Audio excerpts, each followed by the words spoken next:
தமிழக முதலமைச்சருடைய மரணத்திற்கு பிறகான உங்களுடைய இரங்கல் தகவலை பகிர்ந்து கொள்ளுங்கள் தமிழிசை சவுந்தரராஜன்.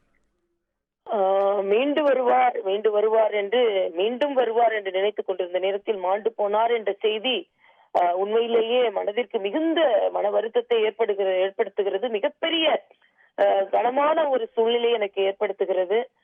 நீங்கள் சொன்னதை போல அதிசயங்கள் ஏற்பட வேண்டியது இந்த அரசியலில் அவசியம் என்று நான் ஒவ்வொரு நிமிடமும் பிரார்த்தித்துக் கொண்டிருந்தேன். எவ்வளவுதான் அரசியலில் விமர்சனங்களை வைத்தாலும் அவர் உடல்நிலை சரியில்லை என்று அவர் அனுமதிக்கப்பட்ட காலத்தில் இருந்து நான் அதிகம் கோயிலுக்கு செல்லும் பழக்கமுடையவள். தானாகவே அவர்கள் உடல்நிலை சரியில்லை வேண்டும் என்றதில் எனது வேண்டுதலில் ஒரு பகுதியாகவே அது தினம் தினம் இருந்து கொண்டிருந்தது என்பது உண்மை. அதனால்தான் ஜெர்மனி போவதற்கு ஏறக்குறைய எனது பாஸ்போர்ட்டை கொடுக்கின்ற காலகட்டத்தில் அவர் உடல்நிலை சரியில்லை என்று சொன்ன பொழுது அதை உடனே ரத்து செய்துவிட்டு வந்து நேற்று அவர்களை பார்க்கலாம் என்று சென்ற போது உண்மையிலேயே அவர்களின் தொண்டர்கள் எப்படியாவது காப்பாற்றி விடுங்கள் என்று அவர்கள் கதறியது எனது கண் முன்னாலேயே நிற்கிறது.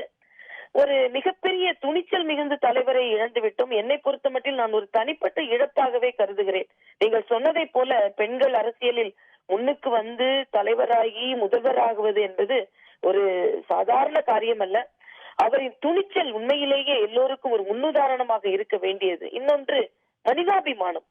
அடித்தட்டு மக்களுக்கு எவ்வளவுதான் அடிபட்டாலும் அடித்தட்டு மக்களுக்கு ஏதாவது செய்துவிட வேண்டும் என்ற உந்துதல், எல்லாவற்றிற்கும் மேலாக தன் கட்சி மீது அவருக்கு இருந்த ஈடுபாடு. ஒரு மருத்துவர் என்ற முறையில் அவர் எவ்வளவு உடல்நிலை சரியில்லாமல் இருந்தார் என்று எனக்கு தெரியும். ஆனால் அந்த நிலையிலும் சுற்றுப்பயணம் செய்து சமீபத்தில் தான் அவர் முதல்வராக தேர்ந்தெடுக்கப்பட்டார். அவர் முடிவு வரை அந்த முதல்வராக இருந்திருக்க வேண்டும் என்பது. ஏனென்றால் அந்த உழைப்பு, இன்று அவர் கட்சி ஆட்சியில் இருக்கிறது என்றால் அது தனிப்பட்ட உழைப்பு. அந்த துணிச்சல், அந்த உழைப்பு, அந்த ஆளுமை, அந்த அன்பு, அவையெல்லாம் நாம்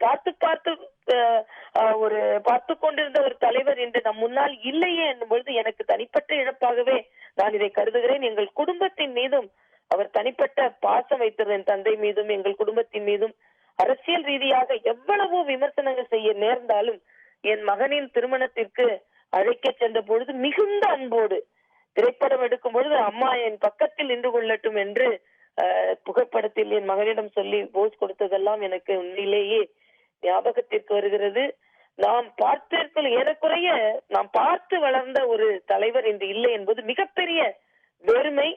நான் அவர்கள் கட்சி தொண்டர்களுக்கு சொல்லிக் கொள்ளும் மிகப்பெரிய ஒரு வேண்டுகோள், அமைதியாக இந்த இயற்கையின் மரணத்தை நாம் ஏற்றுக்கொண்டு ஆக வேண்டும். இறைவன் இந்த இழப்பை தாங்கும் பலத்தை தமிழக மக்களுக்கும் அவர்கள் தொண்டர்களுக்கும் அரசியல் கட்சி தலைவர்களுக்கும் கொடுக்க வேண்டும். அவர் மீண்டு வர வேண்டும் என்று பிரார்த்தித்தோம். இன்று அவர்கள் மன உறுதியோடு இந்த சூழ்நிலையை எதிர்கொள்ள வேண்டும் என்று பிரார்த்தித்துக் கொண்டிருக்கிறோம். ஒரு பலமான அரசியல்வாதியை நாம் இழந்திருக்கிறோம் என்பதுதான் எனது கருத்து.